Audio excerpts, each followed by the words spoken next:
All right. So we've got the intro out of the way. We've got a little idea of some of our most basic needs as humans is to be in relationship with each other according to the middle of Maslow's hierarchy of needs and his pyramid. Now, let's talk about belonging and fitting in.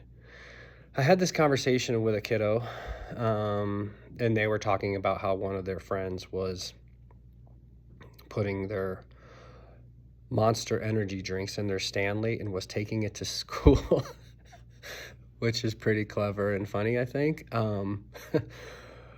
But we all recognize that energy drinks are not good for you, especially for kids that are young.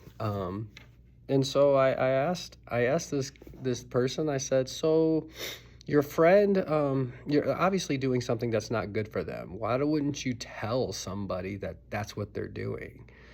And they were kind of like, like kind of stumbling over their words and didn't really have an answer. And so like this made me think, oh, this person, this kid, she's more concerned with being liked.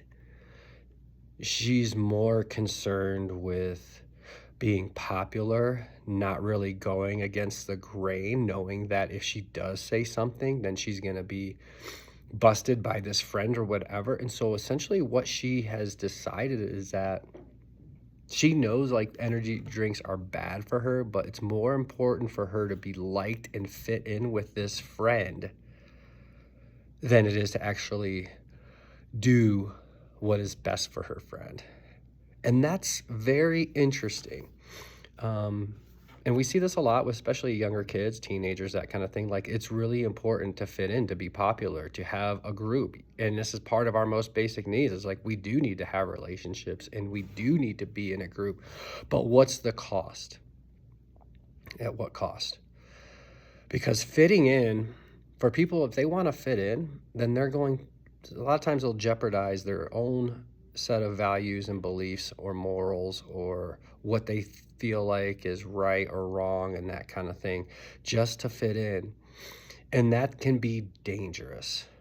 That can be dangerous because when we know the thing that is not popular to do, but we don't step in and say anything about it because we'd rather fit in and not ruffle feathers, that can be dangerous. And we're seeing ripple effects of people just going along, like groupthink, um, social media, like the algorithms and all this kind of stuff. So we have to be very important that we stick to what it is that we believe to be true and noble instead of trying to just fit in.